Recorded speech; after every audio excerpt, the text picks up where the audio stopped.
For more information, contact your local THP district office. Don't be a victim. Think before you buy. This message is brought to you by the Tennessee Highway Patrol's Auto Theft Unit.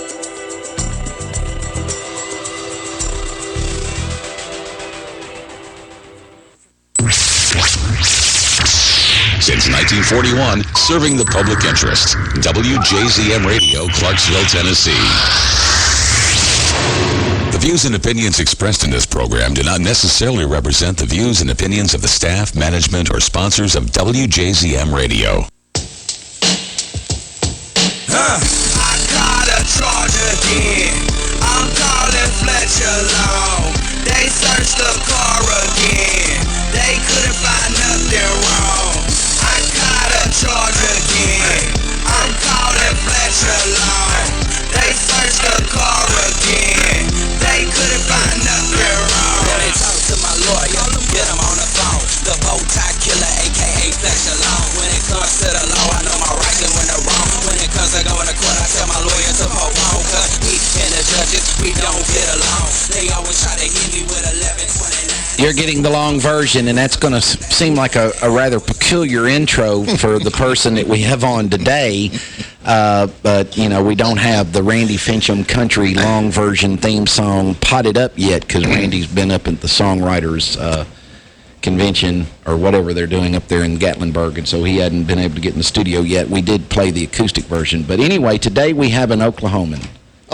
Who is known as the Roadhouse Rambler. I'll have to be on my best behavior. Who has honed his songwriting skills with people like Don Goodman, Ring on Her Finger, Time on Her Hands. Did you help write that song, Mike? No, that was before I came. It's a fantastic song. Johnny Neal of the Allman Brothers, a friend of yours. You hung out with him. Mike Sturgis with Crosby, Stills, and Nash. Yeah, he lives down in Columbia now. You have absolutely been around the business. You have been described as the honky-tonk Chaucer.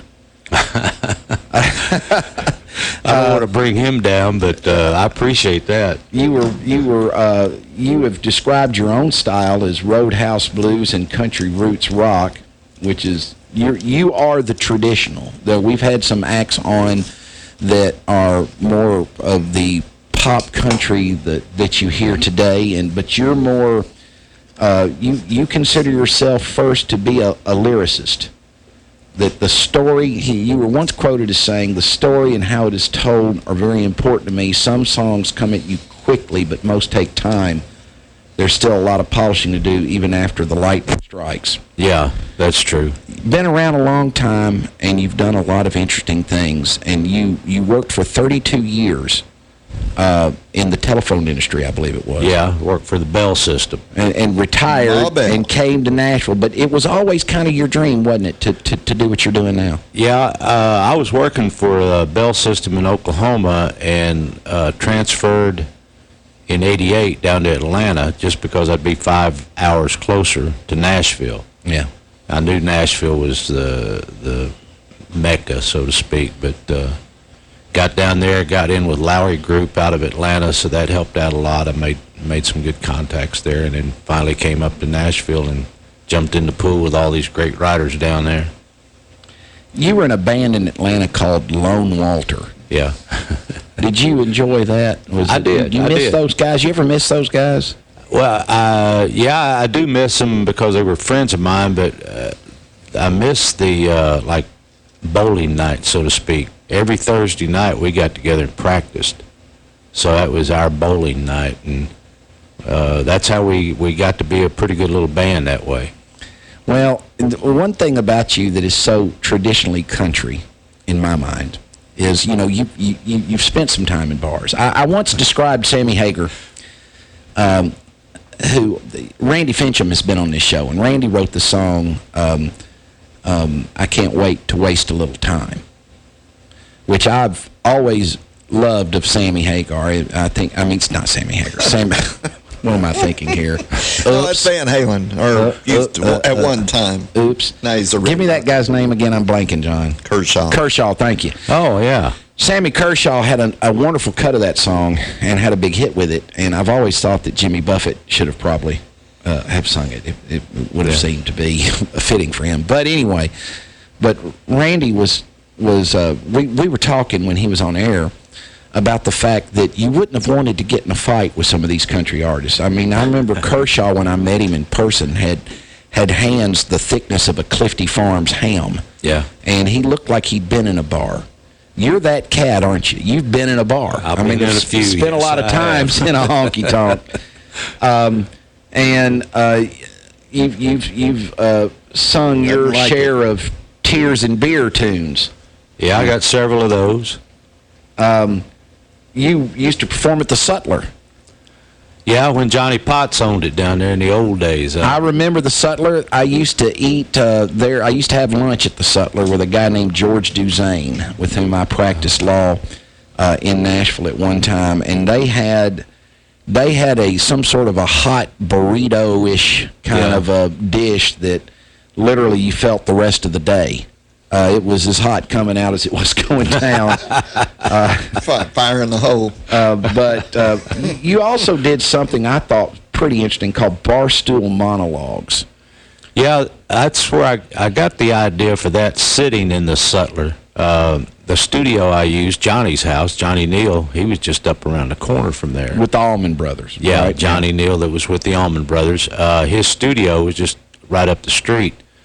And they'd always tell me, it's okay, we're going to be open at 1 o'clock. Well, I'd go by the Sutler about 11:30 and get lunch and a beer and kind of sit around, because I knew the studio wasn't actually going to open until about 2:30 or 3. Yeah. So I'd just sit there and sip on my beer and just watch the interaction of people. And Johnny was always real nice to me and talked to me a little bit, and I'd watch him and how he'd hold court. And so that's where the basic idea for the Barstool Monologue came from. Well, this is one of my favorite stories of yours, but I think you might have been in the Sutler, I'm not sure, but you buy a drink for a friend of yours. Oh, yeah. Who's a woman, and you hand her the glass, and she looks at you and with such a poignant line that you almost have to be a woman to say, really clever, and says, "I wish I didn't like whiskey so much." So you say, hang on a minute. You walk over and you write down on a coaster, "I wish I didn't like whiskey." And that became a big song for you. Yeah, it does real well in Europe. And here in the States, when people hear it, everybody starts singing along by the second chorus. Your songs have been called vignettes, been described as vignettes. Mm-hmm. You have something called the Barstool Monologues that was almost operatic. It's kind of a musical type of situation. Kind of a musical. I didn't mean an opera, but it's a vignette. Mm-hmm. What song do you want to do for us? Let's hear. We're going to do one live. What do you want to do for us? Well, I'll do Whiskey then. Let's do that. All right, it's opening song. And if you're out there at WJZM and want to bring by some sipping whiskey, I got the shot glass. Let's hear it. This is Mike Cullison, the Roadhouse Rambler. Thank you. This song's about some old boys I know. You probably know them too. There's Jack Daniels and Jim Beam. You can't forget Elijah Craig, I guess. Friends of mine. Friends of mine.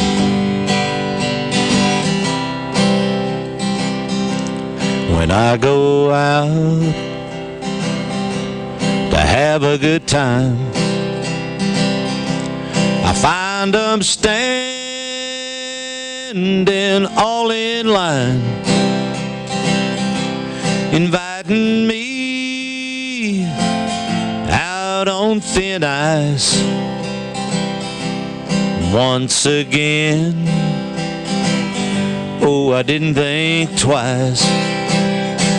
I wish I didn't like whiskey, wish it didn't like me. I don't need friends, no, not Nikes. They revel in my misery. Wish I didn't like whiskey, wish it didn't like me.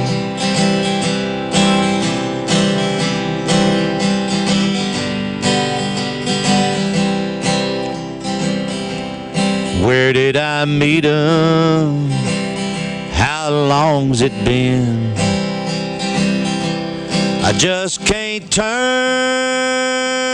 my back on them. They're always there when I hit the ground. And let me tell you, neighbor, it's a long way down. I wish I didn't like whiskey, wish you didn't like me. I don't need friends, no, not like these. They revel in my misery. Wish I didn't like whiskey, wish you didn't like me. On now.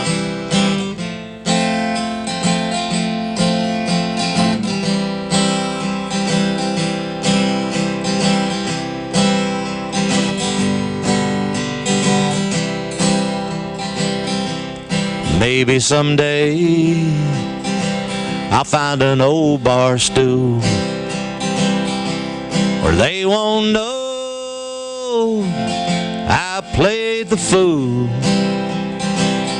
But the only truth in this poor boy's life, I can run, but I just can't hide. Wish I didn't like whiskey, wish you didn't like me. I don't need friends, no, not like these. They revel in my misery. Wish I didn't like whiskey, wish you didn't like me. I wish I didn't like whiskey. Good Lord, I wish you didn't like me. That's just fantastic. Thank you, Mike. You're welcome. Oklahoma City, Oklahoma tweets in, this is how I feel about coffee. Dark roast, Kona, cold brew. Yeah, we have some listeners out in Oklahoma that all right. Chime in pretty frequently. We don't take calls because the calls come out over there, so we get... I told you to get a Twitter account, didn't you? Yeah. You have described yourself as a storyteller. And yeah, and I am too. I mean, that's what I did for 18 years. I told stories and hoped 12 people bought them. The ultimate test. The ultimate test. That's exactly right. And can I sell you something you are kind of conditioned to not believe? But there's a lot of storytelling in the Barstool monologues, which I thought was interesting. You said, "What if?" Instead of the guy crying into his beer at the bar, we turn it around. Yeah. So are the Barstool monologues from the perspective of the bartender, or from the patron looking in at the bartender? They're drinking songs from the bartender's perspective. So it's the bartender, it's his perspective actually that we're seeing, not the individuals. Right. They're telling. It's his impression of the story. Yeah. Which is an interesting perspective. And that is like a thinking man's country music, isn't it? That's a very well-written song. That's one of those songs where you're going, man, I know I've heard that. You know what I'm saying? Yeah. It's just one of that's just a fantastic song. Well, thank you. How did you come up with the Roadhouse Rambler? Just hung out in a lot of roadhouses? Well, yeah, you got to brand yourself with something, don't you? Yeah, these days. And in law, mine was the bow tie. Oh, okay. Yeah, I was the bow tie killer. That's why that song's titled that. When I was a trial lawyer, they called me the bow tie killer. All right. But yeah, you got to brand yourself. Yeah. You have to have some sort of a brand. That's right. You've got all these different names out there that have been used, and there's probably 100 out there, other Roadhouse Ramblers somewhere. I mean, to be honest, but it's just something I needed to describe not only myself but the music.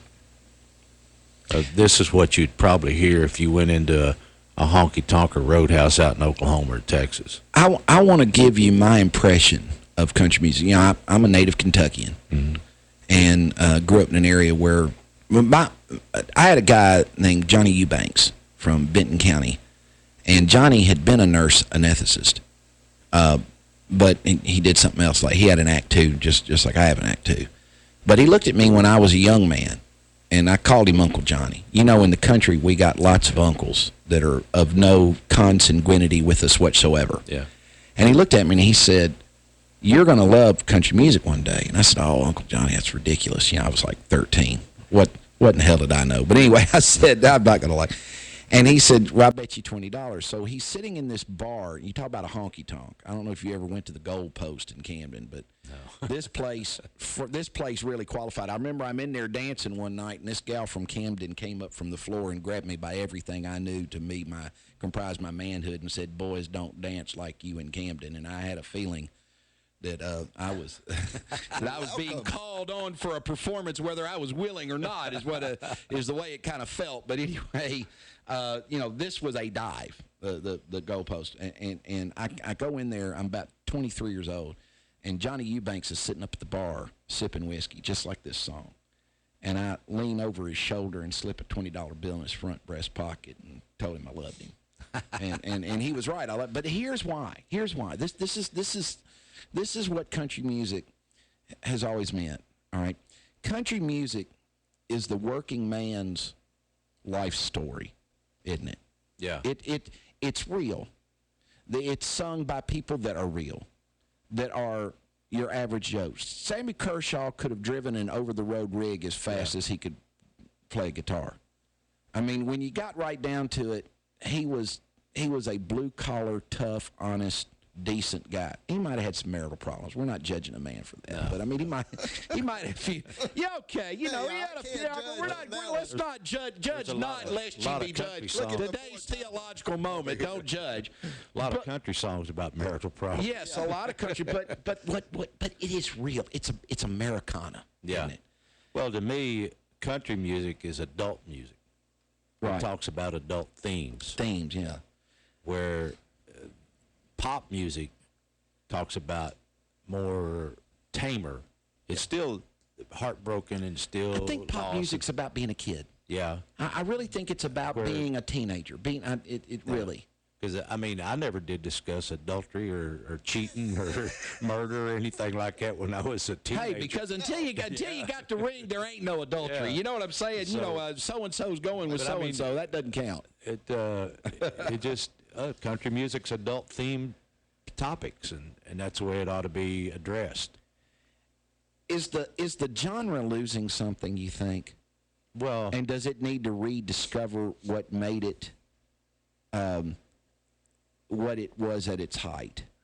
What do you think? Because Chris Stapleton is a kind of dude that probably has mixed it up in a bar or two, isn't he? But Keith Urban wears smaller size jeans than my wife, and I don't know that I buy him. To me, I don't think it's ever going to go back toward the more traditional things because life has changed. The people that are writing the music and are singing it, they don't have any concept of what some of these ideas are that we grew up with. Right. I mean, these guys have had a computer in their hand. Are they not suffering enough for their art? You always hear the suffering for your art. Well, I can't say that they're not suffering, but they're not suffering in the same way that we suffered. Right. I'll put it that way. You know, that's all I can go by. But there's talent there. There's no doubt about that. They're talented, but their subject matter is not.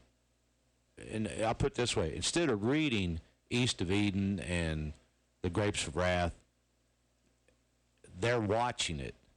Right. That type of thing. They're not consuming that. And in The Grapes of Wrath, growing up in Oklahoma, I had relatives that went through that. So you experience it more. I don't think their experiences are as deep. Which cuts out from the viewer the most livid theater there is, and that's the theater of one's mind. We're getting the long version. We'll be back with more of the Roadhouse Rambler right after these messages. WJZM Radio, Clarksville, Tennessee. Keller Williams affiliate broker Jackie Harker knows a family's most valuable asset, whether buying or selling, is the home. Jackie Harker with Keller Williams Realty in Clarksville, Tennessee would tell you her most important investment is in you. Whether buying or selling a mansion or a starter, the smart money is placed with Harker. Keller Williams' Jackie Harker will work tirelessly to make sure your buying or selling experience will be pleasant and your expectations will be exceeded. Call Keller Williams' Jackie Harker at 931-801-3946 today for all your home buying or selling needs. That's 931-801-3946. And remember, whether buying or selling a mansion or a starter, the smart money is placed with Harker. 931-801-3946. Jackie Harker. Call her today. A lot of real estate is bought and sold in Clarksville, and all of it has to be inspected, and it has to be done right. It's your largest investment of your life. Do you want to leave its inspection to someone who isn't the best? Of course not. 931-980-5759 gets you the best inspection services. Call Bud Wink at 931-980-5759 to get the home you are buying or selling inspected by the best inspection services. That's 931-980-5759. The best inspection services, changing the quality of home inspections one house at a time. If you want to know what's going on in Clarksville, listen to WJZM Radio and worldwide at WJZM.com. WJZM is Clarksville's most dependable radio station for local news and current events. Many people simply believe they will never get in trouble with the law or need a lawyer, whether it's the sobering event beginning with blue lights in the rear view and ending with an arrest for DUI, being charged with a crime, or some unfortunate episode has occurred. The law office of Lynn Morton realizes you may not have planned on needing an attorney. Going to court without a professional qualified lawyer will result in disastrous consequences or an outcome in your case that causes havoc in your life for years. You need representation by a lawyer who not only has specialized knowledge, but who truly understands the anxiety, confusion, and devastation faced by someone facing criminal accusations or dealing with an array of other legal problems. Having an experienced, committed advocate like Lynn Morton on your side can make all the difference in your case. With support and guidance, you will have the ability to face your legal situation with confidence that can only come from knowing your case is in capable, dependable hands. Lynn Morton is dedicated to safeguarding her clients' rights and providing them with the attention and consideration their case and future deserve. For these most bitter moments, Lynn Morton can step forward to lend a helping hand and guide you through every aspect. Call Lynn Morton in your most trying time of need. 931-906-0000.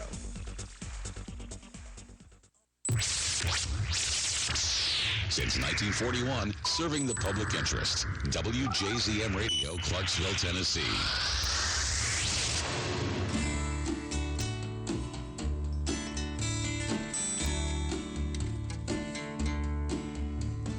Sometimes the best things in life aren't planned, like the smile from the one who lights your sun when she takes your hand, says, "Come here, hun. Need to talk to you, I got the news, ready or not, you're a family man." That's the Roadhouse Rambler, Mike Cullison, and you're getting the long version of him today. Your style has been described as ranging from Bakersfield to Cajun blues. Your mother was a fan of early rock and roll, your dad a fan of classic country. Tell us about how that has influenced you. Both your parents, you have noted before noted, were major influences. Yeah, we always had the radio on in the kitchen. So when Mom was there, it was on the local, I think, WKY radio out of Oklahoma City, and KOMA, had all the rock and roll type of stuff. Jerry Lee Lewis was her favorite. And Dad... Great Balls of Fire. Yeah, Dad was, he was country. He grew up that way. That's what he knew. That's what he liked. And he and two of his brothers had a little group together there in Shawnee. They used to go around singing, and one of them played fiddle, one of them played guitar, and Daddy sang. He was left-handed, so they didn't have any instruments for him. He like Willie Nelson, huh? Yeah.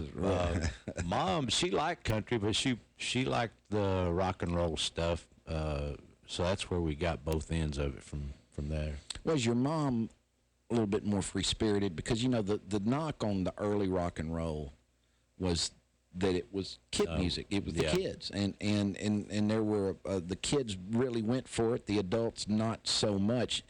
Back in that time, people don't realize that I grew up in a segregated music industry.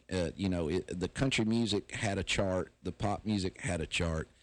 Country songs charted on popular charts back in those days regularly. Yeah. There wasn't this segregation. There wasn't this line of demarcation between the two genres so much. So, you know, a lot of the Hank Williams, and I'm not speaking of Junior, a lot of Hank Williams songs charted on regular top 40 type charts, notwithstanding the fact that it was a different music. Hank, we got a lot of that at home. Of course, he had died by the time I got old enough to understand really what was going on. So, yeah, luckily enough, growing up in the 50s and 60s, I got, you know, good shots of the early stuff, then the British invasion and things like that. And the country was just always there, it seemed like. Someone wrote about your songwriting and your work, that it creates a rich oral tapestry. Who do you get to write this stuff? Man, it's pretty good. That is the Chaucer of country music, the Canterbury Tales of country music. You got Johnny Neal doing this for you? Is he running around saying, you know, you create a rich oral tapestry? I'm not sure where that came from. I'm not sure. I haven't written some of this stuff myself. This sounds like some stuff I would say. How did you get to know Johnny Neal? He's obviously been a buddy of yours. Well, when I first got to Nashville, I knew Don Goodman, the songwriter. Yeah. And again, that ring on her finger, time on her hands. He wrote Angels Among Us that Alabama did. One of the greatest country songs ever recorded. I mean, was Ring on Her Finger, time on Her Hands. Anyway, I knew Don, and I went by his office, and he introduced me, and that's at Don's office where I met Mike Sturgis from Crosby, Stills, and Nash. Well, they, in turn, introduced me to Johnny Neal. So it was in, like, January of 96, probably. Something like, or no, 86. Or no, it wouldn't be 88. I don't know, somewhere back in there. You know, you're a country artist. Yeah. You've drank a lot of whiskey. You're not really sure. Somewhere from 73 to 91. Somewhere in there. Johnny and I hit it off, and we started writing together. And then I started helping him on his shows, you know, kind of roadie stuff, and then just helping out what I could. You know, Johnny's blind, so he can little help here and there, you know, helps him out. And I learned a lot about the music business and songwriting from Johnny. What do you think's the most pronounced thing that he taught you about songwriting vis-a-vis the music business? Because we have people that are budding music. I've been told by artists today that you have to write your own stuff, really, because the people are kind of slow to record other people's work because there's limited avenues of profitability in music. Yeah, and it's all in-house things today. You know, it's like everybody's got the golden goose, and they want to make sure they hang on to it.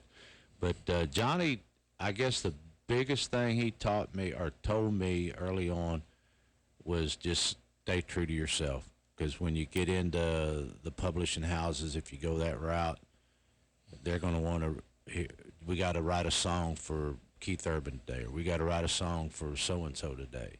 So you're crafting, which excellent people down there doing it. But I'm more of an artist. I like writing my own visions.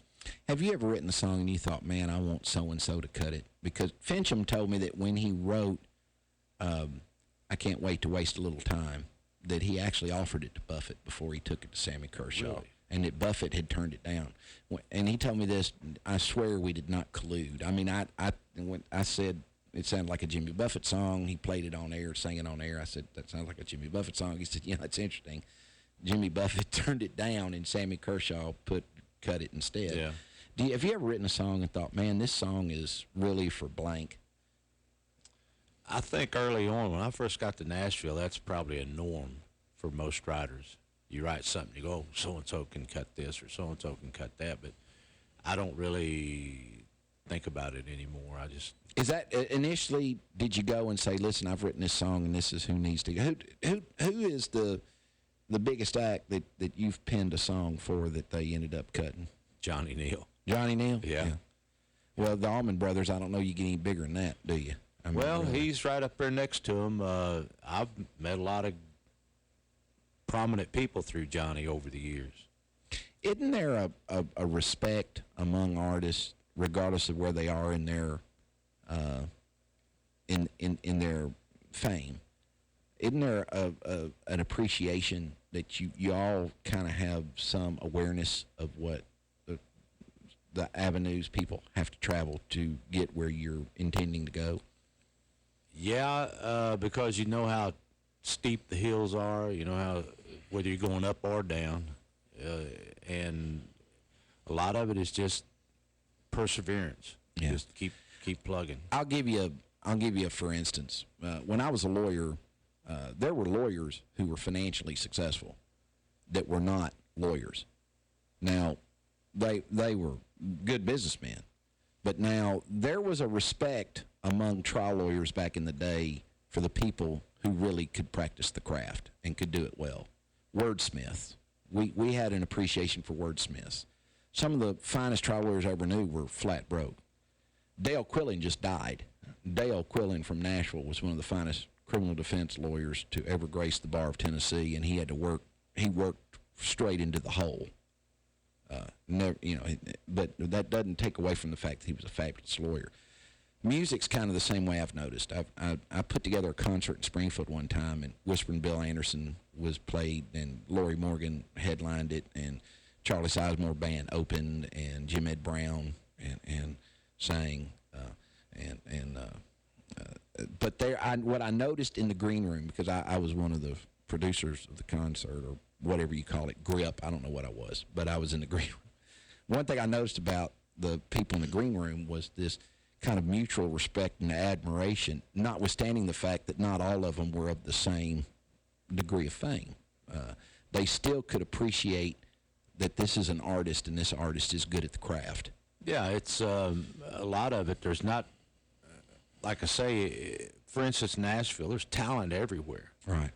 And the reason that this one talent might be having the spotlight on them and somebody else not, it's just a matter of where they were at when it happened. Sometimes it's opportunity. It's like you've described songwriting as when the lightning strikes. Yeah, Do another song for us. What you got? Okay. I'll do one off the new project, Front Porch Philosophy. This is called Dorothy's Shoes. Kind of a little bluesy thing.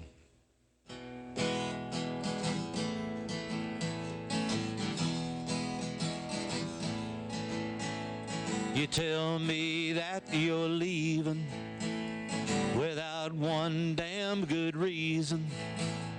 Well, who's gonna take the blame when I go insane? This ain't no kind of game.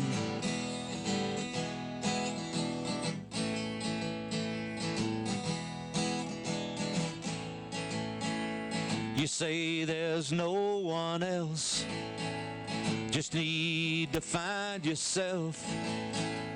Well, I know where you are, in the middle of my heart, tearing me apart.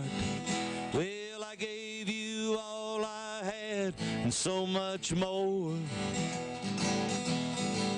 and you still want to walk right out my door.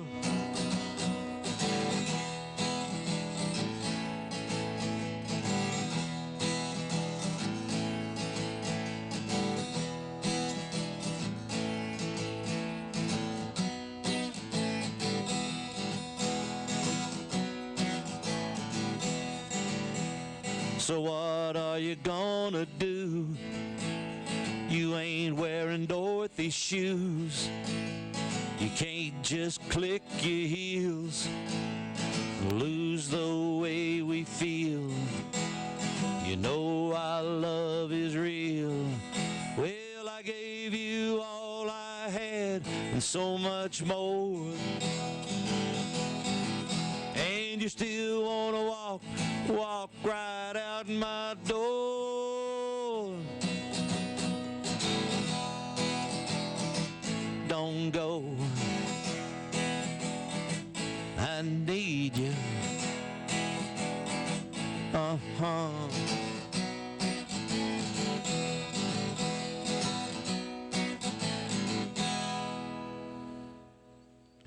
That is fantastic, and that's more of a bluesy number, isn't it? Yeah.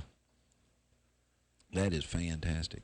One thing I've noticed about you, and you almost sound better live acoustically, which means you can really sing. You know, you sing really well. Well, I appreciate that. This album, the new album, is all acoustic. We had 6 guys in the room, had the floor mics and the head mics up, and we just got in a semicircle and took off. And so each of the tracks on there is all acoustic, stand-up bass, small drum kit, all the guitars, and everything's acoustic. Well, we learned in the 80s that some people that get promoted to stardom may sound differently live than they sound Milli Vanilli. Anyway, and that ridiculous insistence that they were really the ones singing. You remember that? Yeah, yeah. Got up and got the Grammy, and then one of them, Milli or Vanilli, tried to sing a few lines of the song as kind of a aha, told you that it was we, and it turned out it wasn't they at all. But there's more to being a country star than singing well. It's that it factor. We've talked about it on the long version many times. It's that comment that my friend Charlie Sizemore once told me, that there's a lot of people who can sing, but not everybody can sing a song. Yeah. When you look, for instance, if you're writing a song and an artist comes to you and says, I think I want to cut this number, what is it that you look for in that particular artist? What is it? What is that intangible? What is the it that lets you know that this is the right guy for this? Well, it's kind of a hard question to answer. I don't have a lot of choice. I mean, if somebody comes to me and says, I'm going to cut this, especially if it's been on a CD. Right. It's out there then. So if they want to do it, you can't, I guess you could say no, but, I mean, why? You just hope that they can do it well. It's your work, and if they want to do it, it's it's pretty flattering anyway. It's like imitation's the finest form of flattery.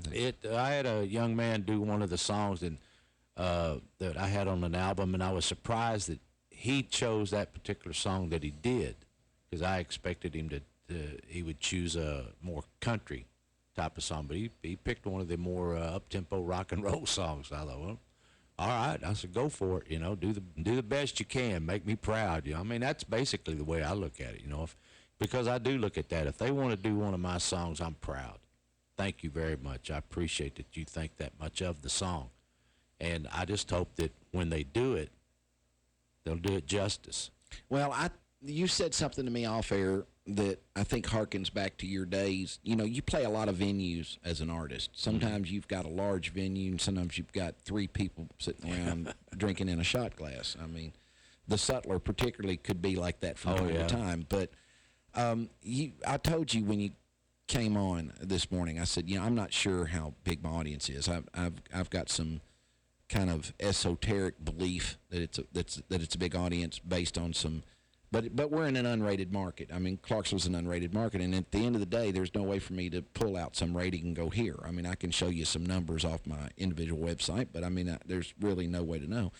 And you looked at me and you said, I don't care if it's 10 people. It's 10 more people than I played for before I got here. And is that pretty pervasive in country music, that you have to have the ability to give the same show whether you've got a big crowd or a little crowd. I mean, is that something? That's what you should have. That's the way I look at it. That's called being a professional, isn't it? I mean, I walk in there and I play a little old place on Dickerson Road, Charlie Bob's, on Wednesday nights. And I have sat there and played for one person, for 30 or 45 minutes, a whole set. And then, people will start coming in, and it kind of fills up, but it doesn't matter. They're sitting there giving you their time. You need to at least respect them enough to give them. And when it doesn't matter, that's when you're a professional. You're getting the long version of Mike Cullison back after these messages. This is Fletcher Long, and I'm proud to tell you about my friends at Serval Termite and Pest Control. They have a $45 special on quarterly residential pest control services with no startup fees, but you must sign a one-year contract. Let me say it again, $45 special. Quarterly residential pest control with a one-year contract. They're offering a free, no-obligation subterranean termite inspection. Our technicians are all state-certified, licensed, and bonded. Call 931-648-8620.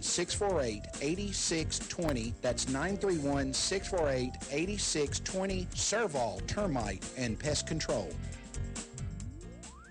There is a name in the Clarksville community we have come to associate with excellence in legal services. That name is Kimberly Turner and Associates, the attorneys who care. There are times in life when reliance on attorneys who care is particularly critical. Family strife is definitely among those times, whether it be divorce, child custody, juvenile delinquent petitions, alimony or child support increases, or any type of strife which invades our personal lives. Kim Turner and Associates are the attorneys who care. Call Kim today at 572-1134 or get an appointment. Perhaps you just stop by her place located at 130 Franklin Street next to the Black Horse. That's 572-1134. Kimberly Turner and Associates are the attorneys who care. WJZM Radio is Clarksville's only news talk radio station. And for the best coverage of local news and current events, you can depend on WJZM Radio. Listen to WJZM Radio and live online at WJZM.com. WJZM Radio. A home is one of the biggest investments you can make. One of the best ways to start your house hunting is to contact a home loan pro you can trust. The 2015 Reader's Choice favorite banker, Matt McWhirter of F&M Mortgage. Call Matt McWhirter at 931-906-0006 or stop by the F&M office in Sango. Equal housing lender, member FDIC.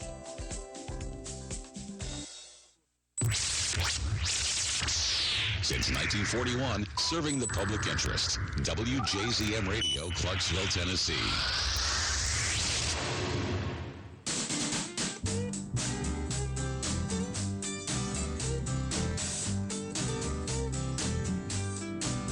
I've been a little too good for too damn long.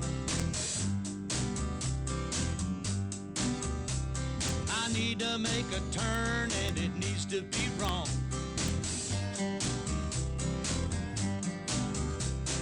I could use some head back howling at the moon and dragging on in about noon. So let me talk to Jack, make it a double, 'cause I can stand a little bit of trouble, yeah. A little bit. That is the Roadhouse Rambler, Mike Cullison, and we've got him here.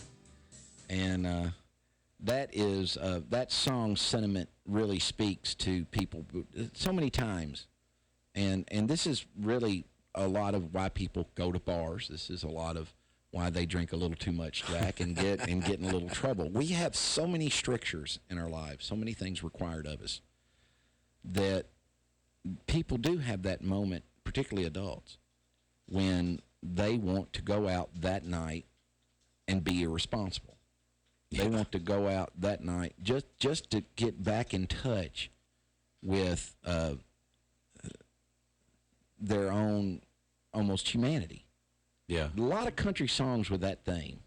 Oh, yeah. Well, it's in there. You work all week, you need a little blow off some steam. There was some, I think it was a Conway Twitty song about the rich woman who wanted to be someone's honky-tonk angel. Yeah. And the lady in tight pair of jeans. I knew I'd loved a lady in some tight fitting jeans. Yeah. Conway Twitty is a very good example of the difference between singing and singing a song. If you listen to him, just objectively and say, okay, does he have a classic voice? Well, he just didn't. He didn't have a classic voice. But he had a very distinctive sound. Yeah. That was marketable.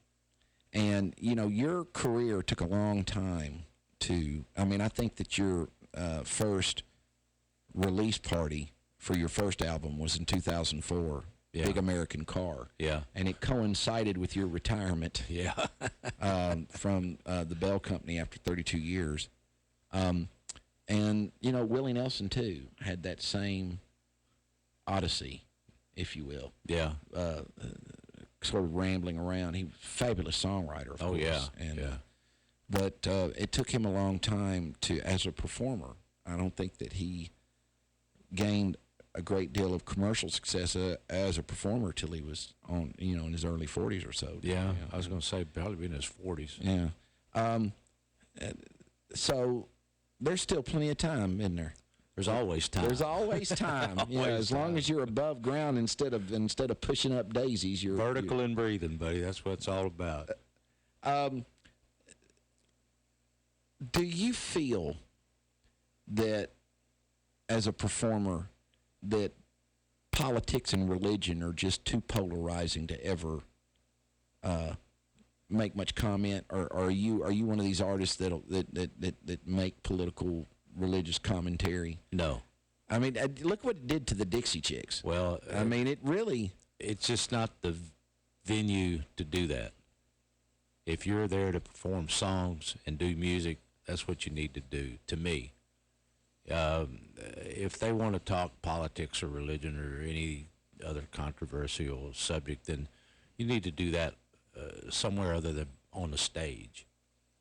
Don't you think it's a mistake when artists violate that rule? I do. I mean, it was really, going back, and this is the comment that really kind of ended the career of the Dixie Chicks. It really did. And they had a right to say it, I guess. But, I mean, they're over in England, I believe, and made some sort of an apology about the Bushes. Yeah. Was what it was. Basically, I'm embarrassed to have come from Texas because of the Bushes. Oh, yeah.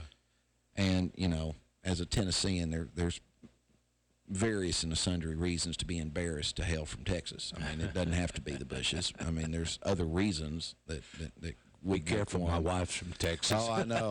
Well, Texans, I always needle them because you can't say anything bad about Texas. I've seen some people that are have pride in their state, but Texas takes that to a so it's fun to needle them, and they're always doing that. We're the real UT, because I'm a Tennessee fan, see. Yeah. And so they won't allow, they don't think, they forget the fact there wouldn't be a Texas if it weren't for Tennessee. They gloss over that. Memories are short. Yeah, they have, what, we go down there and die for you, that's just not good enough. I mean, we can't call ourselves UT, but anyway, but it really ended their career. And I think artists sometimes forget that the people are there to see them undertake whatever art in which they endeavor. They're not really there. Robin Williams seemed to me the late Robin Williams had a lot of, seemed like, political commentary that he used the platform that he had been given as a celebrity to advance certain ideologies that you would think would make you less popular, but it never seemed to so much with him. But I was just wondering if obviously in this show we discussed politics somewhat, and I've gotten pretty sick of it, really. This election cycle's been a rough one, and I'll be glad when this one's over. I think there's a lot of us will be glad when it's all over.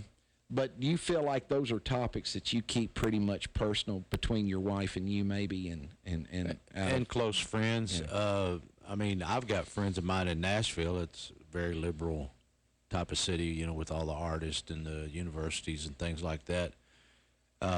We don't agree with each other 100%, but they're still my friends. We just don't. You can have a civil discourse. Oh, yeah. Boy, that's a lost art in America, having a civil discussion. Well, you got to work with people, so you need to be able to. What is it about being an artist that lends itself somewhat to liberal principles? Because that's the allegation. Yeah. That artists Well, are liberal. I accept that allegation because I know them. Right. But then again, I'm more conservative than they are. And I think that's just because I'm older. Yeah, and you're an Oklahoman too. Yeah, an Okie. Yeah. But what is it about, performing arts that lends itself, you think, to that particular political thought? I don't know. That's a good question. I guess it would be more of. You think you have more empathy, you think, because you're out there and you're writing songs about topics and people that are downtrodden, and do you think you develop a stronger empathetic or curve, you think, maybe? And some of it might be that, but then again, I think people write about subjects. I know writers that write about a subject just because it's the hot topic of the time. Right. You know, I mean, they really may not have an opinion on it other than that, but I don't know. I think it might be more to lean more on the education side. Of not saying that somebody that writes country is non-educated or anything like that. It's just I know a lot of guys that write that have very good educations. They were in college for a long time. I don't know. That's a good question. Like I say, I'm more conservative, so we don't talk a lot of politics. I'll give you an example. You said talking about writing and to be educated, and that lends itself somewhat to being liberal. And I think what happens is that people get educated and become excessively critical. They're very critical thinkers, and when a critical thinker does not accept anything the government gives it, right or left, without analysis. Yeah. They don't just accept it as true. And that's what the government does not want on juries, or critical thinkers, because if they're sitting in that jury box going, this officer may have said X, Y, and Z, but the physical proof does not back that up at all, and I don't know why I should necessarily believe him because of how he's employed. That's the kind of thought analysis that would be a disaster for the government's prospects. Yeah. They don't like that. They don't like that being employed. The greatest playwright of all time, and because you're the Chaucer of country music, I know I can discuss this with you, but the greatest playwright of all time, William Shakespeare, the debate is still ongoing as to whether he wrote his plays. Yeah, I've been reading a little bit of that. The English don't want to believe that their greatest playwright has an 8th grade education. I mean, it had to have been Christopher Marlowe who wrote the Shakespearean plays, because he, after all, went to Cambridge or you have to have gone to Cambridge or Oxford in England's mind to be its greatest playwright. And we can't have dudes that bumped out in that. And my son came home the other day from school and said, Shakespeare didn't write his own plays. Well, I have an English degree. I said, well, that's utter poppycock. He most certainly did. I mean, the greatest play he ever wrote was Hamlet, and Christopher Marlowe was dead. So you go and tell your teacher at middle school that. But there is some degree, when you're writing your vignettes, songwriting's poetry. Yeah, I'm a poet. That's basically what I am. And poets, and of course you leaning conservatives is odd for that genre, because poets are very liberal, generally speaking. And I think it's that sense of empathy that comes from the ability to express truisms of the human condition that you're observing. It's that poet that can't walk by the panhandler without giving him money, because he's afraid he might be an angel among us unawares, kind of thing. That some very conservative people say, well, he needs to just get a job. They just step right over him and go, well, he needs to get a damn job, But and I've been that guy too. I've been the guy going, I'm not giving this guy any money. He needs to get a damn job. Except now I'm a beggar, so give the beggar money, because that might be I down there going, we'll work for more radio time. Sing us another song. What do you got? I'm going to do one called I Can't Throw Stones, which is on the new Front Porch Philosophy.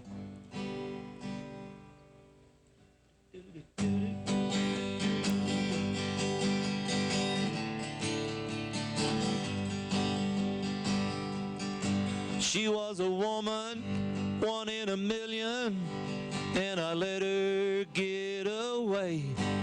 She was all I ever needed, still need her today. But she's out dancing, living the high life.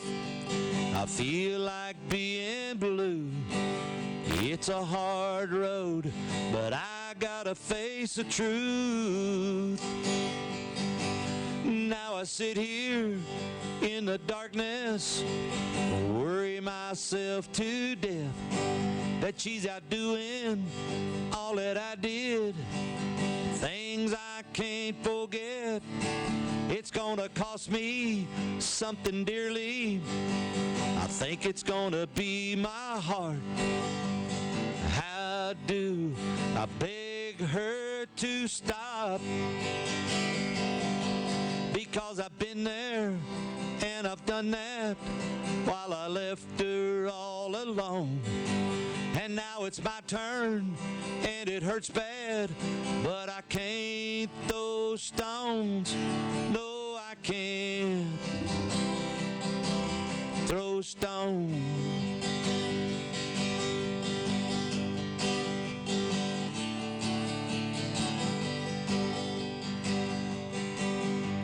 I'm guilty and it's my fault. I'm looking at the bitter end. What was I thinking? Oh, I wasn't. Now I'm paying for my sin. It's in the Bible, in red it's written. I've heard it all my life. So Lord knows I don't have the right to cry. Because I've been there and I've done that while I left her all alone. And now it's my turn and it hurts bad, but I can't throw stones. No, I can't throw stones. Oh, I can't throw stones. I said I can't throw stones. That is a fantastic song. I love that. And I was sitting there thinking as you were singing it that, man, that just obviously was inspired by the Jesus's commentary about he who is without sin should cast the first stone. There used to be a funny joke about that, Mike, where, you know, the story goes that Jesus is, again, meeting with a group of people and says, he who is without sin should cast the first stone. And this old man jumps out from the back and grabs a stone and throws it and hits this dude in the face with it. And Jesus says, Dad, you really piss me off sometimes. You ever heard that joke before? No. Well, that's there's another pretty funny one where they're playing golf, you know, and Jesus hits it up there right by the hole, and this old man gets out there and swings, and it goes way up, and he pops it straight up, and the bird hits it with his beak and carries it over and throws it off a tree, and a squirrel runs out and drops it in the hole, you know, and Jesus says, quit showing off, Dad. You know? But, you're getting Mike Cullison. This is the long version. Back after these messages. Many people simply believe they will never get in trouble with the law or need a lawyer, whether it's the sobering event beginning with blue lights in the rear view and ending with an arrest for DUI, being charged with a crime, or some unfortunate episode has occurred. The law office of Lynn Morton realizes you may not have planned on needing an attorney. Going to court without a professional qualified lawyer will result in disastrous consequences or an outcome in your case that causes havoc in your life for years. You need representation by a lawyer who not only has specialized knowledge knowledge, but who truly understands the anxiety, confusion, and devastation faced by someone facing criminal accusations or dealing with an array of other legal problems. Having an experienced, committed advocate like Lynn Morton on your side can make all the difference in your case. With support and guidance, you will have the ability to face your legal situation with confidence that can only come from knowing your case is in capable, dependable hands. Lynn Morton is dedicated to safeguarding her clients' rights and providing them with the attention and consideration their case and future deserve. For these most bitter moments, Lynn Morton can step forward to lend a helping hand and guide you through every aspect. Call Lynn Morton in your most trying time of need, 931-906-0000. WJZM Radio and WJZM.com is where Clarksville hears the news. If it's going on in Clarksville, it's on WJZM Radio and at WJZM.com. Since 1941, WJZM Radio has been Clarksville's broadcast leader for local news, sports, and current events. Depend on WJZM and WJZM.com to hear what's going on in Clarksville. If it's news, you'll hear it on WJZM Radio and WJZM.com. Clarksville's information station is WJZM Radio and WJZM.com. Keller Williams affiliate broker Jackie Harker knows a family's most valuable asset, whether buying or selling, is the home. Jackie Harker with Keller Williams Realty in Clarksville, Tennessee would tell you her most important investment is in you. Whether buying or selling a mansion or a starter, the smart money is placed with Harker. Keller Williams' Jackie Harker will work tirelessly to make sure your buying or selling experience will be pleasant and your expectations will be exceeded. Call Keller Williams' Jackie Harker at 931-801-3946 today for all your home buying or selling needs. That's 931-801-3946. And remember, whether buying or selling a mansion or a starter, the smart money is placed with Harker. 931-801-3946. Jackie Harker. Call her today. A lot of real estate is bought and sold in Clarksville, and all of it has to be inspected, and it has to be done right. It's your largest investment of your life. Do you want to leave its inspection to someone who isn't the best? Of course not. 931-980-5759 gets you the best inspection services. Call Bud Wink at 931-980-5759 to get the home you are buying or selling inspected by the best inspection services. That's 931-980-5759. The best inspection services, changing the quality of home inspections one house at a time. Since 1941, serving the public interest. WJZM Radio, Clarksville, Tennessee.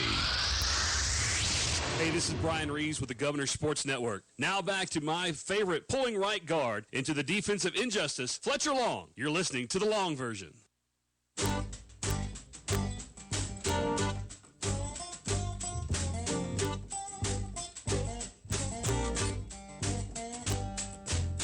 Big-legged woman put the hoodoo on me.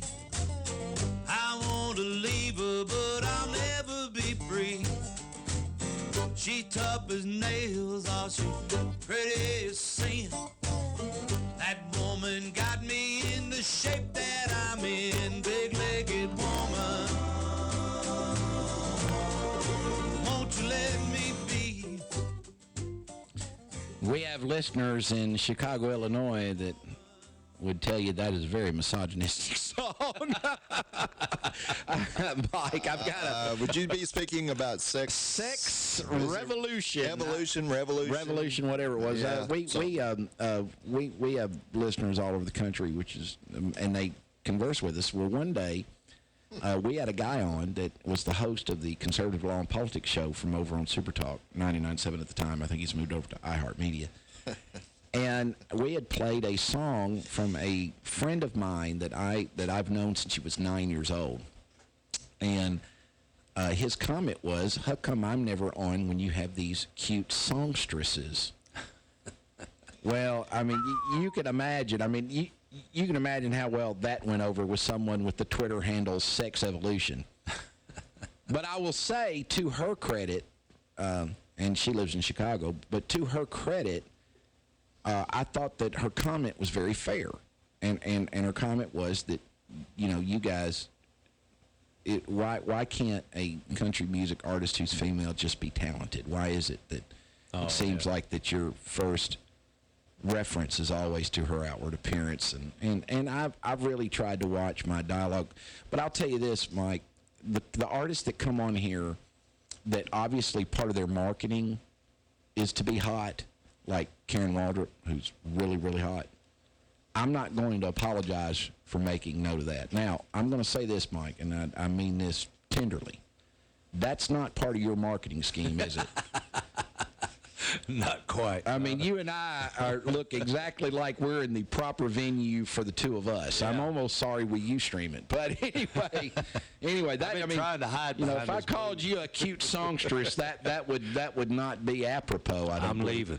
But anyway, we were talking off air about. I looked at Mike and I said, if you haven't been to jail, we're kicking you out of the studio, because we've got a tradition here at the Long Version. You have to have been to jail to come on or be on the show with any regularity. We're batting 1,000. Well, anyway, lo and behold, you have been to jail. And you told a funny story. I don't want to steal the punchline. Tell everybody about your trip through Colorado. This was out east of Colorado Springs. We were in I think a Volkswagen van headed back to Oklahoma. That's very hippie-ish.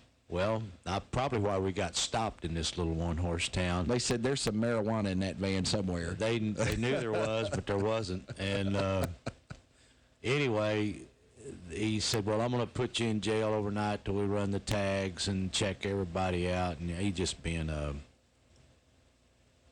police officer. A police officer, yeah. But anyway, we got into the jail, and there was nobody there in the evening time. It was Sunday evening. We was headed back to Oklahoma, and he said, well, I'm not going to stay here and watch you all night. And there wasn't any really cell to put you in and lock the door. Just a room like this. So he made us all strip down and gave us sheets to put around us. And he took our clothes, I guess, to his house. My wife would tell you that would never work with me. I don't have any body issues. I'd have just strutted right out of that naked as a jaybird and walked on off. That wouldn't have but that kept y'all in there. Y'all didn't. Yeah, it was a little cool. Y'all, okay. Now that might be another. I mean, as long as the sun was up, you was all right. Yeah, but it was cold at night. Well, that's that is pretty. That is something pretty. Yeah, of course, and artists in country music that have been to jail, probably the most famous ones, Merle Haggard was actually an inmate. Yeah. At the prison where Johnny Cash was playing. Ain't that wild? He was an inmate there. Of course, he ended up getting pardoned by then Governor Ronald Reagan of California, but that came up again when Merle passed away. But there's a lot about country music, singing in honky tonks, and every now and again getting in trouble. Yeah. That seems to go hand in hand. Is it true that we're known by the company we keep? Is that one of those? Is that something in country music that if you're in a bar late at night with a lot of drinking, with some consistency, that from time to time you're going to get in a scrape? Is that environmental, you think, or? That's probably just logic. Yeah. Just logic? Yeah. It's going to happen. And he's looking at me and going, explain you, Long. Well, I'm just a bad dude. I mean, that's, it's pretty easy. The odds are going to, eventually catch up to you. Yeah. Well, I'll tell you, you probably don't know this. I don't know if you researched me at all, but I was a government critic. As an attorney, I was very critical of the justice system, judges, police officers. I still am. It's the basis, fundamental platform of the show. Well, anyway, Charlie Sizemore, again, very, very famous guy, bluegrass artist, and lead singer for Dr. Ralph Stanley, who just recently passed in Clinch Mountain Boys. Charlie told me after I got convicted of a felony, he called me up. This is what country music's all about. It's this homespun, and bluegrass and country are similar genres. But he called me up and he said, you know, Long, there had a lot of crossover from bluegrass to country success charting. Alison Krauss wasn't the first. Incidentally, he and Alison Krauss are good friends. I like Alison. I've always accused him of secretly being in love with her. And he had a #1 bluegrass hit with the song "I Want to Be in Alison's Band." Alison's Band was his. Yeah. And he charted #1 on the bluegrass chart, which means he sold 12 copies of it. And, no, I'm joking. Anyway, so he calls me up and he says, you know, Fletcher, you were, as a lawyer, you were Billy the Kid. I mean, every time you walked in the courthouse, somebody wanted to see how fast you could pull out those guns. They were always going to shoot at you. Yeah. Just be glad they just hit your horse. They said, because they were going to never stop. They were going to always come for you. And it was like that, because when I walked in the courthouse, every cop wanted to have some contest with me about which one of us could be the more clever. Yeah. Well, that wasn't really much of a contest. I mean, I was, come on. I mean, fight me in something in which you have a chance. You'd be better off just dragging me out in the alley and whipping me. But beating me, fighting me in a war of wits was not going to be a good outcome for you. But there is that kind of that getting in trouble kind of aspect. You can survive a scandal in country music, can't you? I mean, you can survive. It depends on what the scandal is. Doesn't it? I was going to say, you know, if you hear that Sammy Kershaw gets in a bar fight, which I'm sure has happened because I've seen the man, I'm sure that has happened. But he gets in a bar fight and gets arrested, he can survive that. It's politics and religion. Yeah, politics and religion now. You get caught in the bed with one live boy and you're done in country. Yeah. That's the end. They don't have a lot of gay country artists, I've noticed. That's not a good venue for that particular affliction, is it? Well, country music seems to be more of a, especially the more traditional country music, they're more conservative people. I mean, they grew up that way. I mean, that's the way they thought, that's the way they think. I think it's salt of the earth. Yeah, I mean, is an expression that you commonly hear employed. Working class people, and it's their music. And is that your background? Salt of the earth, come from working class people? Yeah. Dad had 8th grade education, worked construction work out there. Mom worked at Woolworth for years and years and years, and then which that just told your age. We've got listeners going, what the hell is Woolworth? If you don't know what Woolworth is, you're too young to listen to this show. That was our Walmart. Turn it off if you don't. I used to shop at Woolworth. Yeah, sure. Yeah. But that's where we came from, small town. Had a 5 and dime. Oh, yeah. Every small town had a 5 and dime. Woolworth and TG&Y, I think, finally came in. And I don't even know if they're in business anymore. But I don't think so. Probably morphed into something else. But, it's the way I grew up. And I had cousins that lived in the same town. They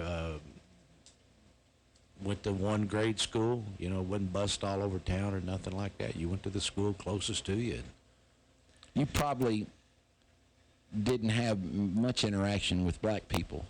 I mean, you're at an age where you probably, did you attend segregated schools? Yes. Not in grade school. In junior high, it was segregated. But the school I went to was not the richest school in town. So our playground was just dirt. The black school in Shawnee had a gym because it used to be a high school. Right. We would go down there and play sports. And my father, he was raised just across the railroad tracks from that part of town. So he had a lot of friends down there, and we were never allowed to, or even think it,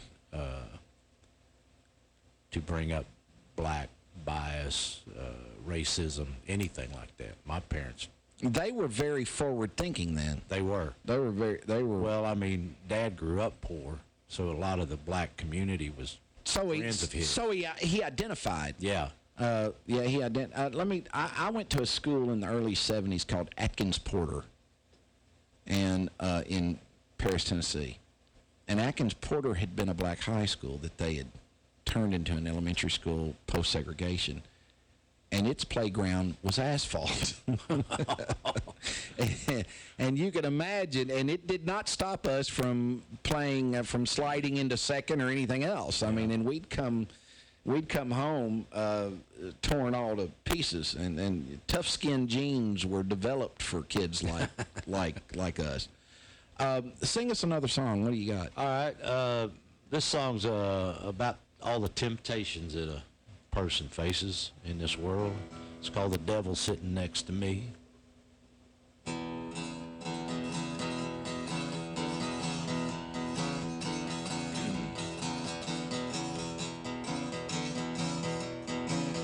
Alcohol, alcohol, you love to watch me fall. Alcohol, alcohol, you ain't no good at all. I'm gonna lose my job, I'm gonna lose my house. You got my life headed south. Alcohol, love to watch me fall. Nicotine, nicotine, got a hold on me. Nicotine, nicotine, I wish you'd let me be. Well, my lungs are aching, I'm short on breath. I love you, you love me to death. Nicotine, got a hold on me. Well, there ain't no doubt I'm a branded man, 'cause I've been dealt a losing hand. In this game of life, it's plain to see I got the devil sitting next to me.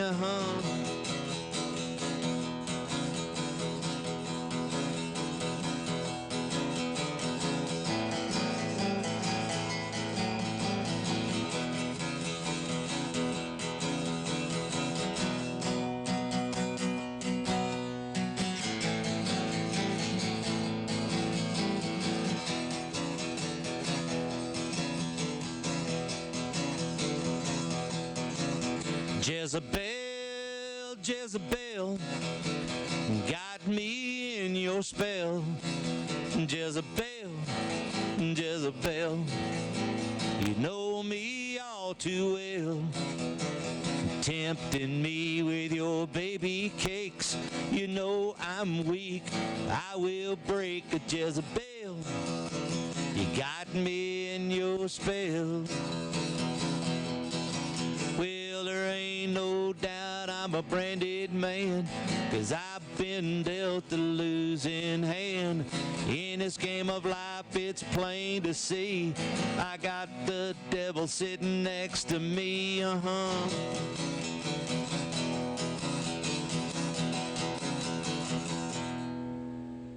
Fantastic. So, really, that song is about being bedeviled. Really, the devil sitting next to you is more of a metaphor, which is really in line with what people have said about your songs and songwriting, that you work almost in the style of the famous sculptor J. Seward Johnson Jr., who was the guy that turned Impressionist work into life 3D type stuff. And that you kind of take a similar approach. It's been written weaving lives into songs, talking about how, the battle with afflictions, the battle with with certain addictions. Nicotine and alcohol being chief, really, amongst the legal things to which we tend to get addicted.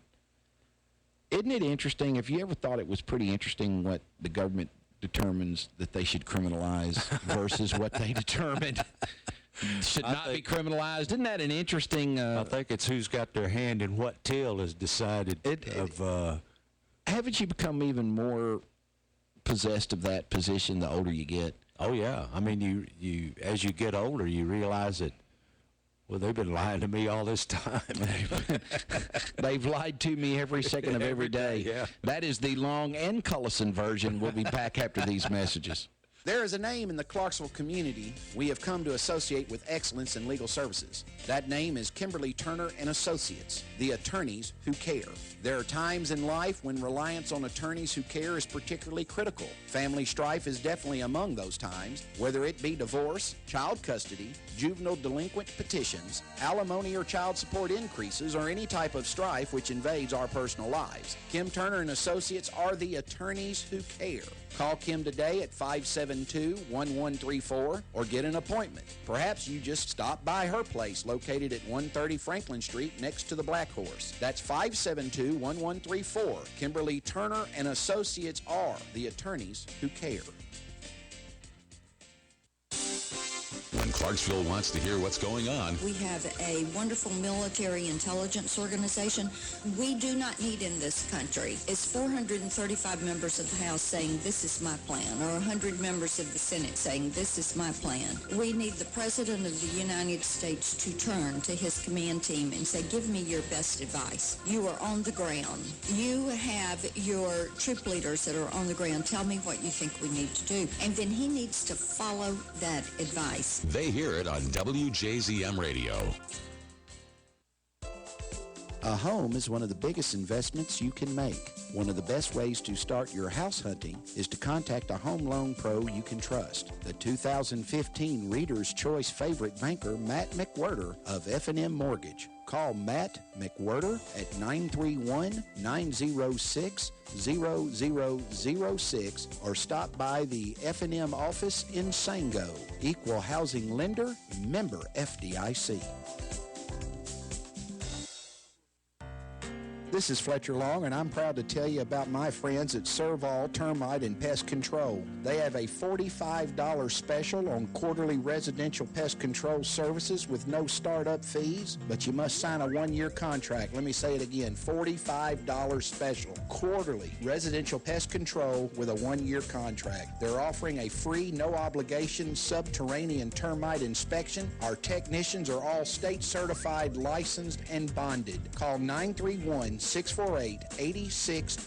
That's 931-648-8620. Serval Termite and Pest Control. Since 1941, serving the public interest. WJZM Radio, Clarksville, Tennessee.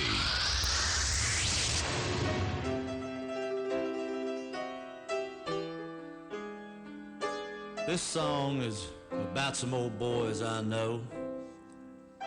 You probably know them too. There's old George Dickel, Ezra Brooks, Hiram Walker, old Jack Daniels, and can't forget Jim Beam.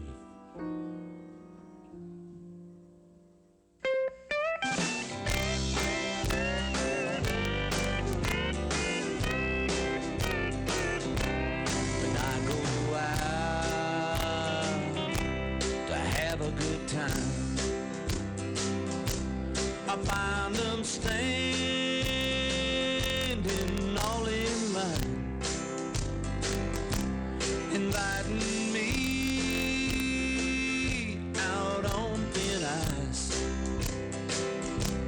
And once again, oh, I didn't think twice.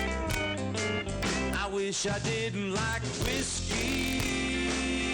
Wish I didn't like me. And that is the Roadhouse Rambler, Mike Cullison, with I Wish I Didn't Like Whiskey. And I can tell you, that just joined my pantheon of famous songs, favorite songs of artists that have appeared. I just love that song.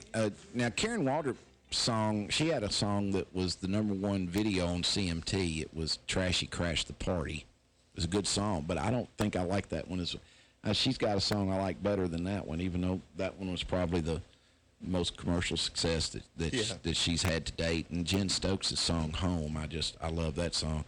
But man, I Wish I Didn't Like Whiskey. That is a fantastic tune.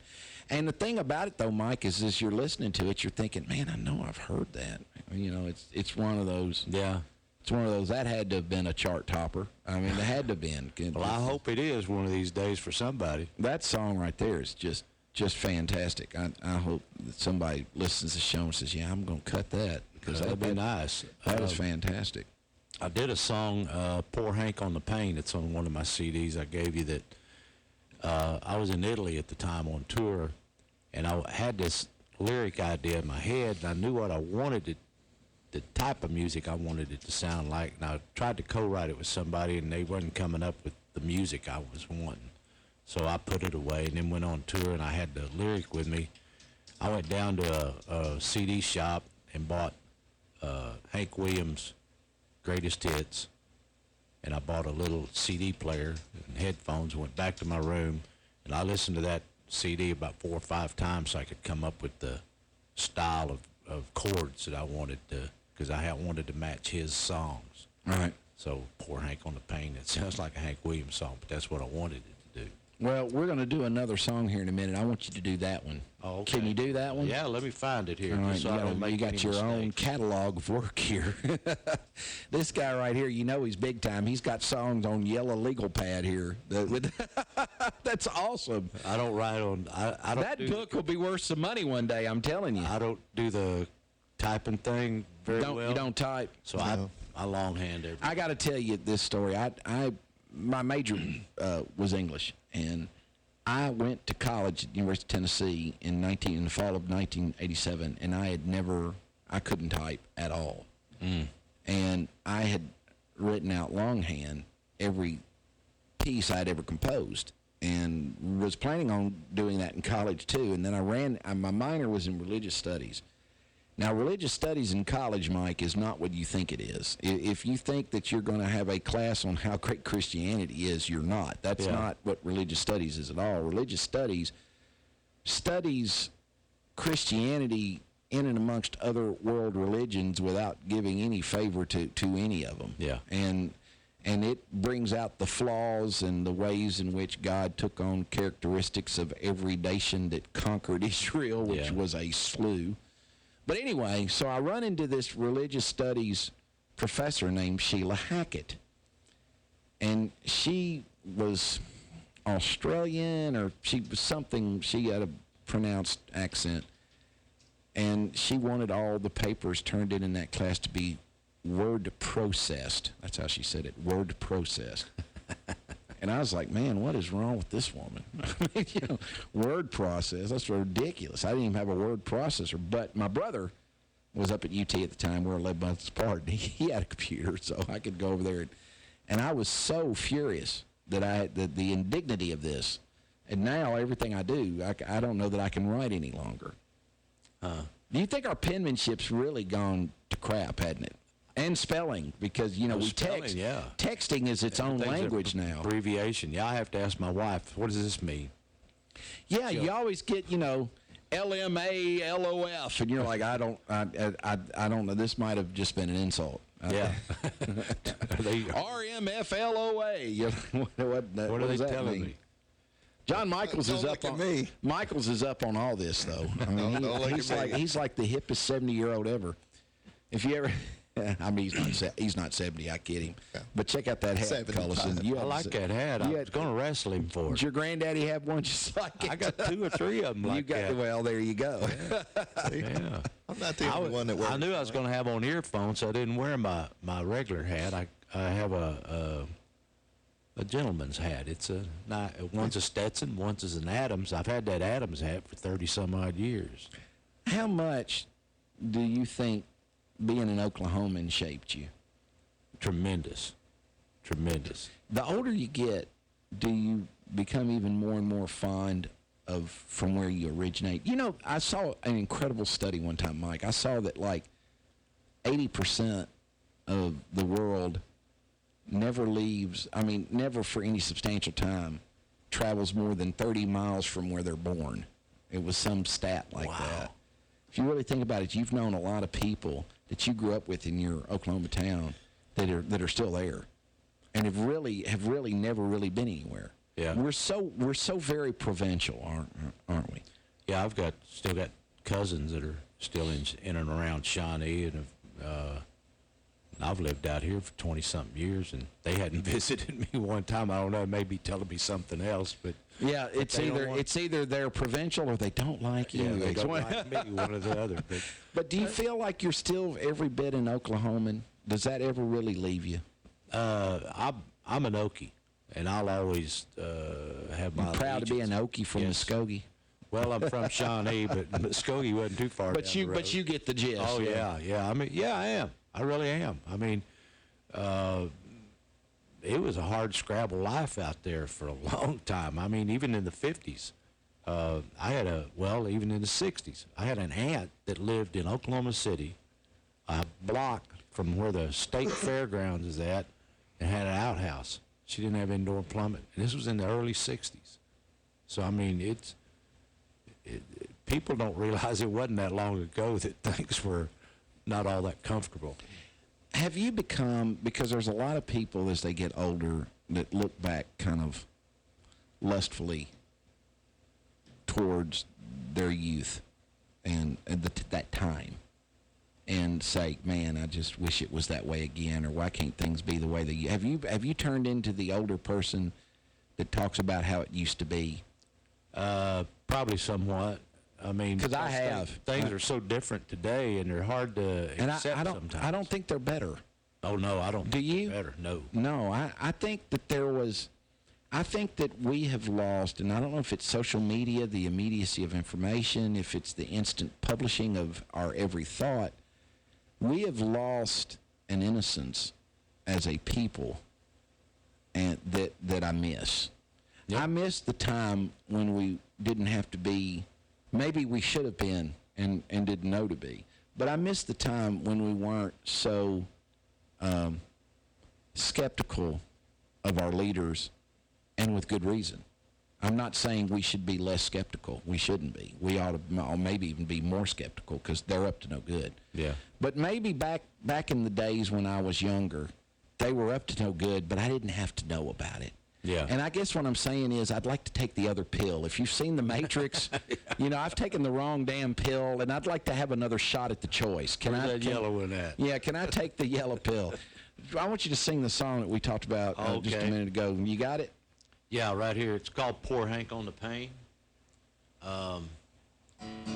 Setting at B&B over in Udine, Italy, and came up with this.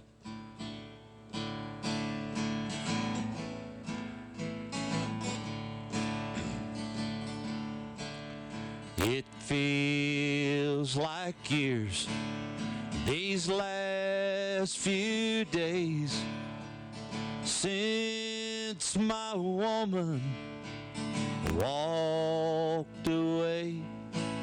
She caught me at my cheating game, and all I can do is pour some Hank on the pain. No honky-tonk angel can help my heart. There were too many pieces when I fell apart. I hope Luke the Drifter can explain. Mister, won't you help me pour some Hank on the pain? I dance with her memory every night, wearing out the jukebox.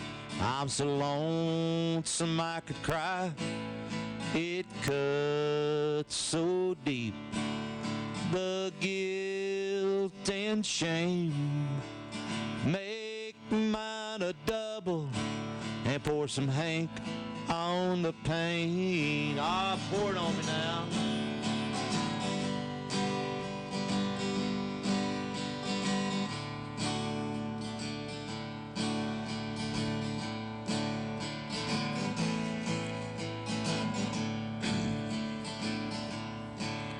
Those lonesome songs, they sure ring true. when there's nothing in the world that a fool can do.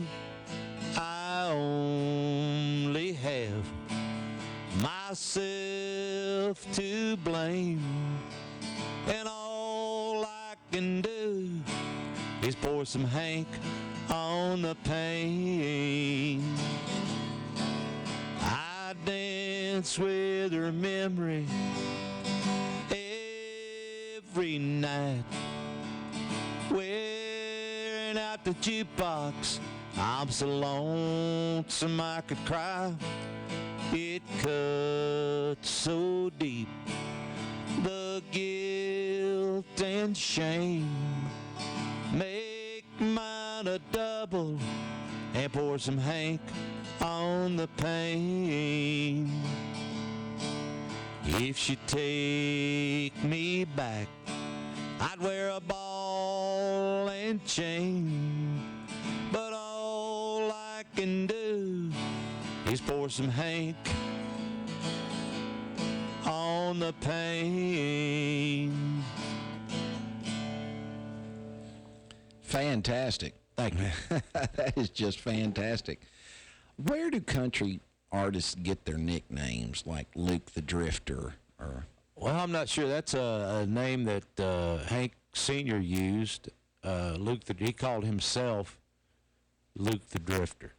And he had his band, the Drifting Cowboy Band. But Luke the Drifter was something that he used to point the finger at himself. So it's a name that he coined.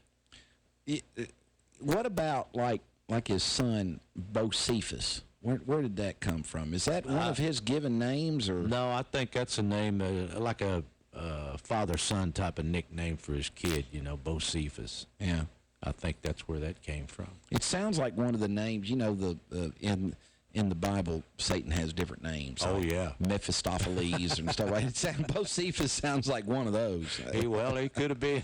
Well, so many country artists are so utterly bedeviled, though. Yeah. And so entirely afflicted. Hank Williams certainly one. Oh, man. I mean, just, here's a guy that he died in his 20s. Yeah. And we still talk about him in this larger than life. Have you ever stopped to think that, man, if I've got to die to be famous, what's fame worth? Yeah. Have you ever thought that? Because, there's a lot of people, we sit around and celebrate people like Nikola Tesla, who created the X-ray, or Edgar Allan Poe, who wrote any number of things, among them The Raven. And we talk about these people. Many of these people were flat broke. Herman Melville, penniless. Poe was found in a gutter, drunk, when he died, was barely clothed. Barely even garnered a mention in the newspaper. Yeah. And then these people just live. Their fame, though, just lives forever. So it kind of begs the question of what's the price of fame, because immediate material success doesn't necessarily come with fame. No, I don't know. I mean, that's what do you say? Luck of the draw. I mean, because there's other people out there that are famous that have not. I read one time that Wolfgang Amadeus Mozart was not the most famous composer of his day. He's probably the most famous composer of all time, but he wasn't the most famous of his day. There was actually a guy who, I can't remember what his name was, but he was the most commercially successful composer of the day. Huh. He was a benefactor of Mozart's. Enjoyed that Mozart had to come beg money from him. Really put him through the ringer. Was willing to give him just enough to get by, but enjoyed making him ask for it, making him grovel for it. And he did all of it because he hated him. He just hated because he knew. Because he knew he was the real thing. And there's nothing, and this is a line from one of the only Steve Martin movies that was not a comedy. But a con man hates the genuine article.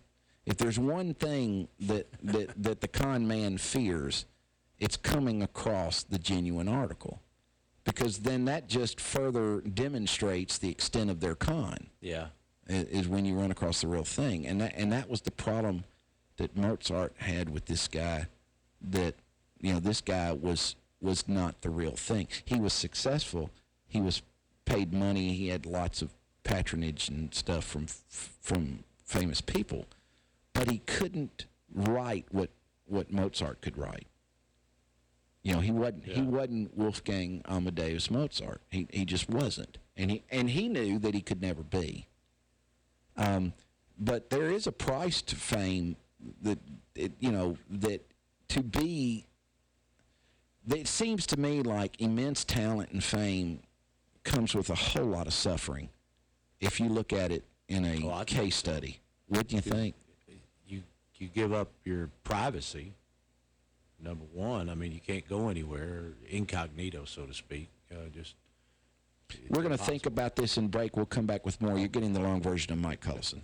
WJZM Radio, Clarksville, Tennessee. Keller Williams affiliate broker Jackie Harker knows a family's most valuable asset, whether buying or selling, is the home. Jackie Harker with Keller Williams Realty in Clarksville, Tennessee would tell you her most important investment is in you. Whether buying or selling a mansion or a starter, the smart money is placed with Harker. Keller Williams' Jackie Harker will work tirelessly to make sure your buying or selling experience will be pleasant and your expectations will be exceeded. Call Keller Williams' Jackie Harker at 931-801-3946 today for all your home buying or selling needs. That's 931-801-3946. And remember, whether buying or selling a mansion or a starter, the smart money is placed with Harker. 931-801-3946. Jackie Harker. Call her today.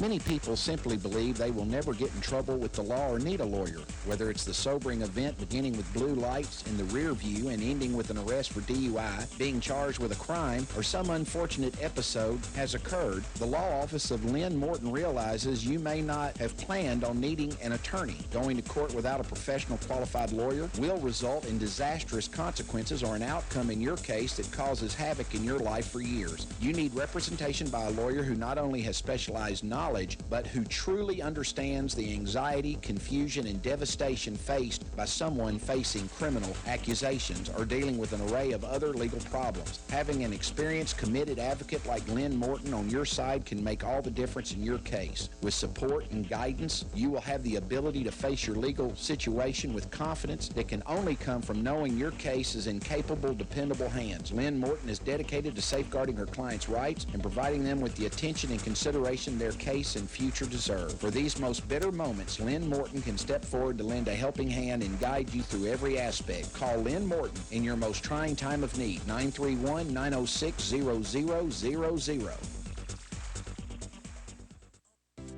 A lot of real estate is bought and sold in Clarksville, and all of it has to be inspected, and it has to be done right. It's your largest investment of your life. Do you want to leave its inspection to someone who isn't the best? Of course not. 931-980-5759 gets you the best inspection services. Call Bud Wink at 931-980-5759 to get the home you are buying or selling inspected by the best inspection services. That's 931-980-5759. The best inspection services, changing the quality of home inspections one house at a time. Since 1941, serving the public interest. WJZM Radio, Clarksville, Tennessee.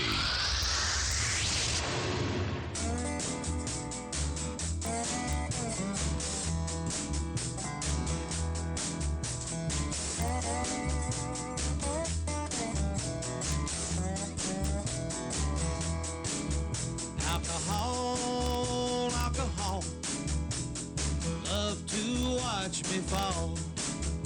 Alcohol, ain't no good job, I'm gonna lose my house. You got my life headed south. Alcohol, love to watch me fall.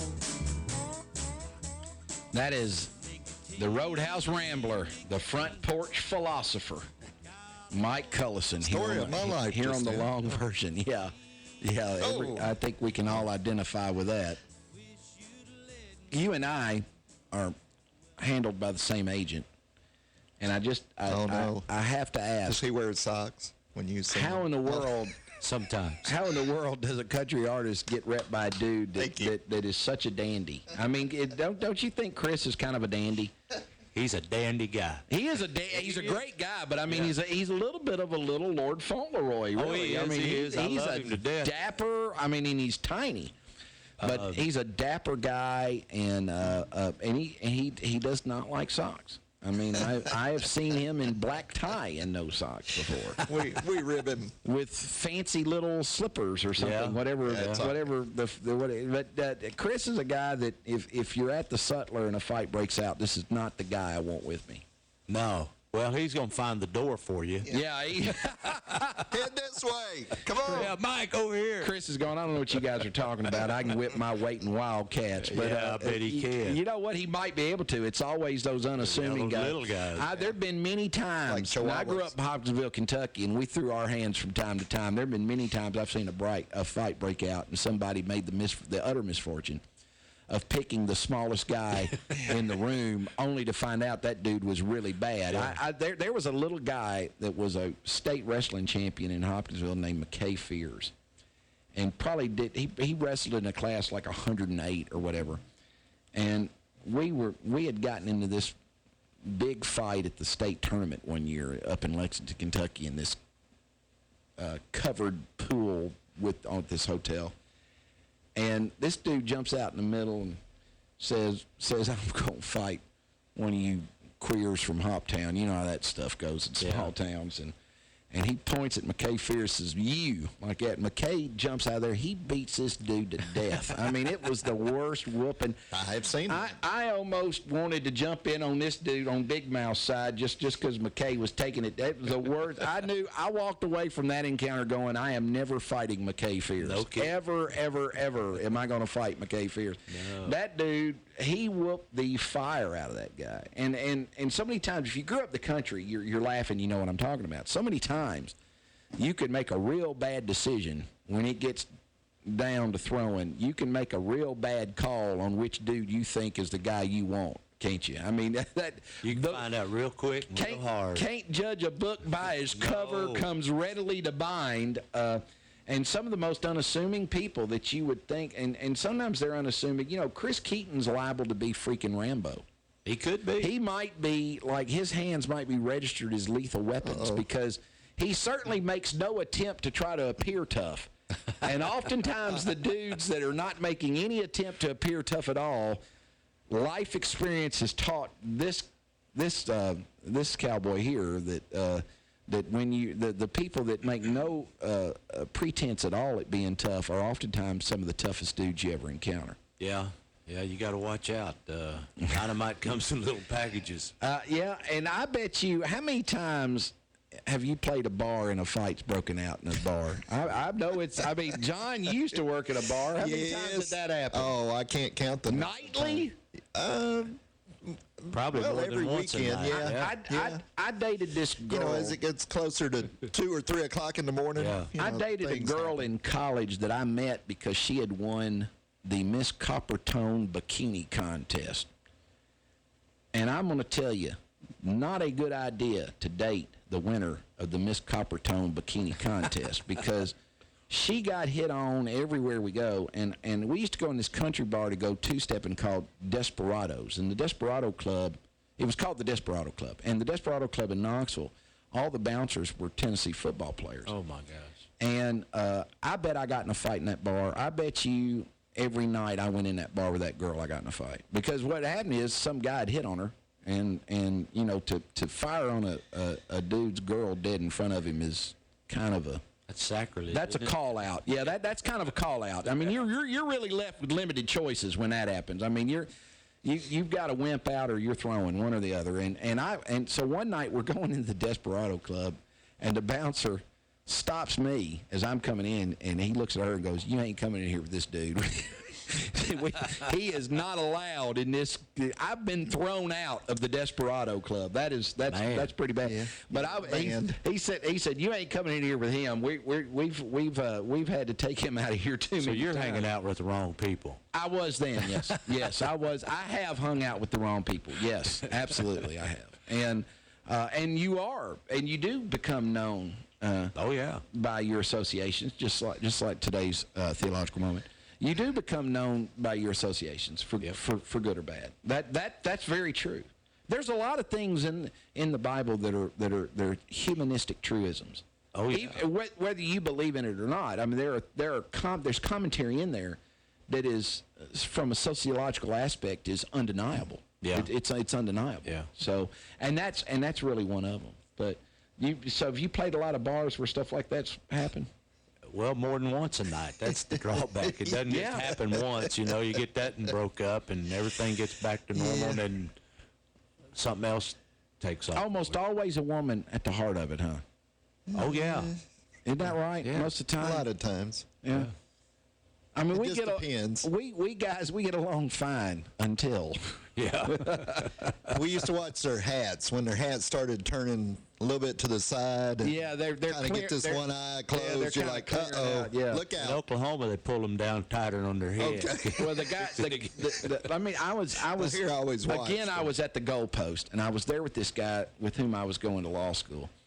And he grew up in Nashville. And Nashville's got a tough side, and it's got a kind of a wussy side, too. And he grew up on the wussy side of Nashville. And he couldn't tell. What's that? He couldn't tell, well, Bellmead. Oh, okay. That's where all the wimps live. Anyway. I grew up on the tough side. Yeah, we ain't talking about North Nashville or East Nashville. Okay. But anyway, so these gals start squaring off. Well, I grew up in Hodgesville, Kentucky. I've seen women fight a lot. I mean, I've been in a lot of bars where women have gone at it. And I could tell these gals were fixing to lock up. I mean, it was pretty obvious to me. And so I just reached out and grabbed his arm and just kind of pulled him toward me. And just as I did that, this one gal clotheslines this other gal and flips her 3 times over this balcony, and she falls about 6 feet, 7 feet down on the parking lot. She jumps up from the ground and says, "You've messed up now." I remember thinking I would have been in 5 hospitals if I had been clotheslined. I mean, I sit down in a chair for 30 minutes. I look like I've had the hell beat out of me when I get up and start walking around. With enough whiskey, you don't feel the pain. Yeah, that's why we have whiskey. And I'll tell you one more anecdote, and you can make any of these into a song. I won't be mad at you at all. But there was this dude, who's a real rough-looking guy, and we were down at Boyette's in Reelfoot Lake, which is a famous catfish restaurant down there, and a lot of tough people in Boyette's. Well, anyway, this dude was like the single meanest dude I'd ever seen. I mean, he was a mean-looking guy. I bet he had 1,000 scars on his face, and he was trying to get up after paying his tab, and I bet it took him 35, 40 minutes to stand up. One of these things where he didn't have a bit of cartilage in him anywhere. He was bone on bone. I mean, you could see the sparks flying out from his joints, And he looked at me and he winked and he said, I've been in 1,000 fist fights, and until this minute, I thought I'd won them.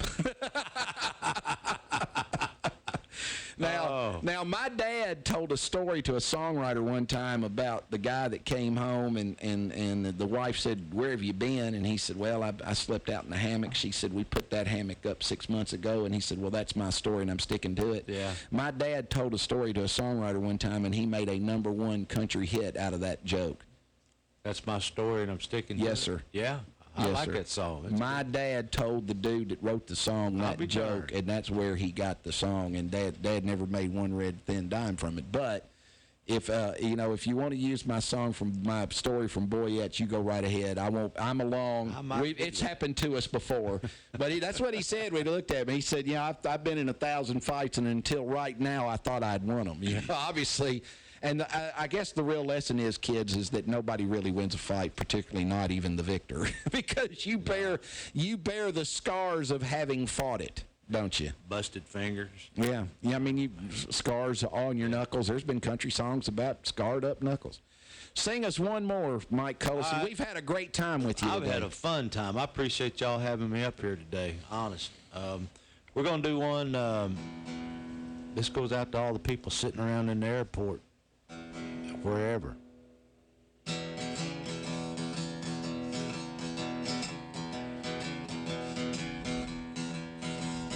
Out on the road for 20 days and nights, sitting in Paris, trying to catch a flight, but I've never seen so many people drag their feet. I don't think they care what's waiting home for me. I got stranded at the airport, trying to get home to you blues. Standing in these lines for 3 or 4 days, they want you here early, and all you do is wait.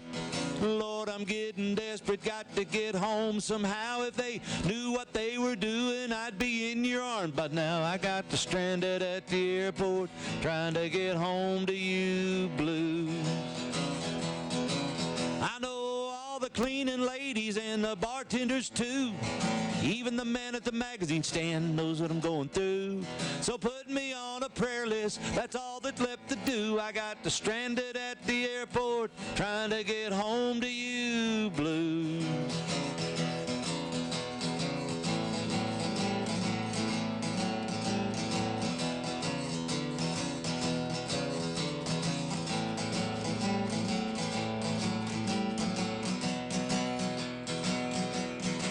Well, my card's maxed out, I'm getting low on cash.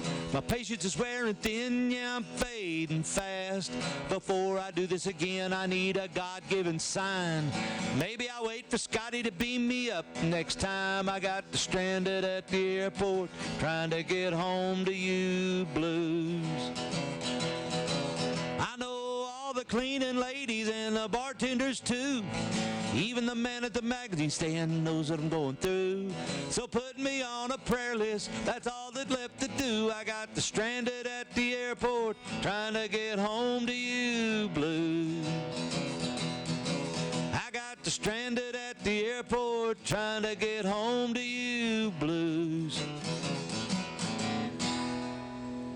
You know, you had a line in there that reminded me of something. I don't think you should run for office if you've never gone up to an ATM on a date, put your card in, and just prayed to God that you weren't going to get a slip of paper that said denied. You know, I think if you've never had that experience, I will never vote for you. You know, you know, I have to be led by people that have had trouble paying their bills. You know, if you've lived in the lap of luxury. I've never had much respect for politicians that couldn't tell you what the price of a gallon of milk is, because we don't live in the same world. Nope. It's like playing golf against a dude that hits it 330 yards. Y'all aren't playing the same golf course. No. You know, you're just not playing the same golf course. Mike, thank you so much for joining us. I've had a grand time. Thank you. The Roadhouse Rambler. It doesn't get better than Mike Cullison. He's the front porch philosopher. He is the Geoffrey Chaucer of country music, and we're so glad to have had him. For John Michaels, Fletcher Long, all of us here at the Long Version, we're out. They couldn't find nothing wrong. I gotta charge again. I'm calling Fletcher Long. They searched the car again. They couldn't find nothing wrong. Yeah, they talk to my lawyer, get him on the phone. The bow tie killer, a.k.a. Fletcher Long. When it comes to the law, I know my rights and when they're wrong. When it comes to going to court, I tell my lawyer to postpone. Cause me and the judges, we don't get along. They always try to hit me with 1129 and some court costs and fines and some charges that ain't mine. There is a name in the Clarksville community we have come to associate with excellence in legal services. That name is Kimberly Turner and Associates, the attorneys who care. There are times in life when reliance on attorneys who care is particularly critical. Family strife is